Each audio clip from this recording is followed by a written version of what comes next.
오늘 본문 말씀은 세례 요한이 예수님에 대해 마지막으로 증언하는 내용입니다. 3장 22에서 23절입니다.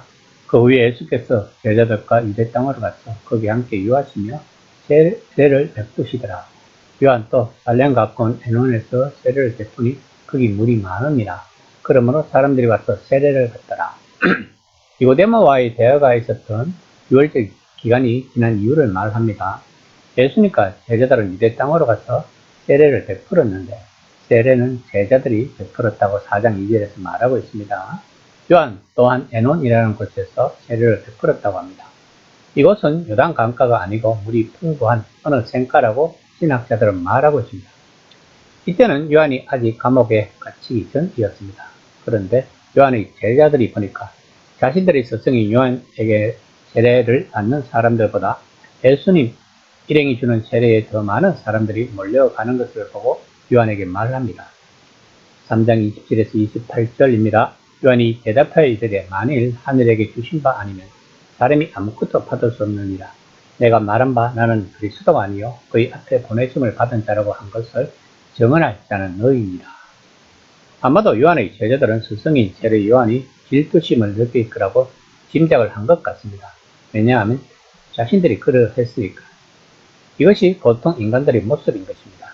요한의 제자들이 요한이 곧 헤롯에게 잡혀 얼마 뒤 목숨을 잃을 거라는 것을 알지 못하고 있는 상태였기 때문에 그들은 자신들의 스승과 자신들이 하는 이 운동이 분명 계속 발전하리라고 기대하고 있었는데 같은 운동에 속했던 예수님 일행에게 사람들이 더 많은 관심을 가지고 있으니 많은 혼란을 느꼈을 것입니다. 그러나 요한의 대답은 당연히 그래야 한다는 것이었습니다. 예수님은 하나님의 뜻을 실행하고 있는 분이라고 이야기를 하고 있는 것입니다. 자신은 신랑의 친구, 즉 들러리와 같다고 말하고 있습니다. 3장 29에서 30절입니다.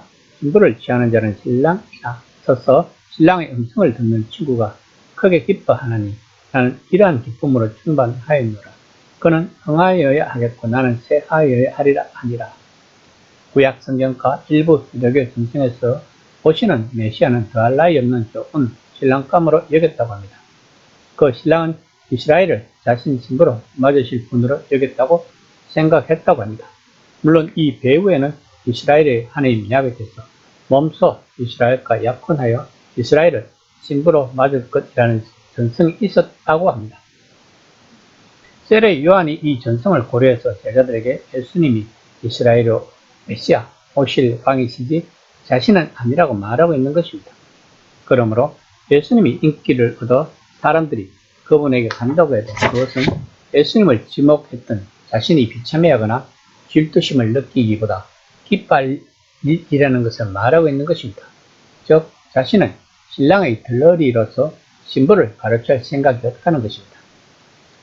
31에서 36절까지는 세례 요한이 계속 증언하는 것이 아니라 그가 증언했던 내용을 사도 요한이 해석하는 것으로 보는 편이 낫다고 신학자들은 말합니다. 3장 31에서 32절입니다. 위로부터 오시는 이는 만물 위에 계시고 땅에서 난 이는 땅에 속하여 땅에 속한 것을 말하느니라. 하늘로부터 오시는 이는 만물 위에 계시나니 그가 친히 보고 들은 것을 증언하되 그의 증언을 받는 자가 없도다. 저자는 위에서 오시는 분, 다시 말해 예수님과 땅에 난 사람을 대조시킵니다. 땅에 난 사람은 세례 요한을 뜻하지 않습니다. 어쨌든 세례 요한은 하나님에게 보냄을 받았습니다. 그 당시 하늘나라의 상과 가르침을 이야기하는 수많은 땅에 난 사람들이 있었고 그들 가운데 상당수가 예수님 혹은 요한과 경쟁하고 있었다고 합니다. 이들은 유대인과 이방인의 기와 생각, 마음을 사로잡으려고 초대교회와 경쟁하고 있었던 자들이었습니다. 이것을 저자는 독자들에게 말하고 싶은 것입니다. 이것은 오늘날도 마찬가지일 것입니다. 해석하기로 사람들은 그 메시지에서 하늘의 숨결, 하나님이 세계라는 숨겨진 차원에서 오는 생명의 징후가 전혀 없는 이들을 너무나 쉽게 믿어버립니다. 앞서 1장 10에서 11절에서 보았듯이 예수님을 찾아간 사람들은 대부분 예수님의 말씀을 받아들이지 않았고 지금도 받아들이지 않습니다. 그 결과 마지막은 진노라고 저자는 말하고 있습니다. 3장 36절입니다. 아들을 믿는 자에게는 영생이 있고 아들에게 순종하지 아니하는 자는 영생을 보지 못하고 도리어 하나님의 진노가 그 위에 머물러 있느니라. 하나님의 진노가 예수님에게 순종하지 않는 자들에게 머무는 것은 하나님이 폭군이나 악당이어서가 아니라 땅과 그 안에 묶인 모든 것이 썩어 부패한 것이기 때문입니다. 그러나 누구든지 그분의 말씀을 믿는 사람, 즉 하나님이 그분 안에서 참으로 말씀하셨고 그분을 통해 성령을 주시며 그분을 통해 하나님의 사랑을 온 세상에 부어주신다는 사실을 받아들이는 사람들은 하나님의 아들처럼 오는 생명을 자기 안에 간직하고 있다는 것입니다.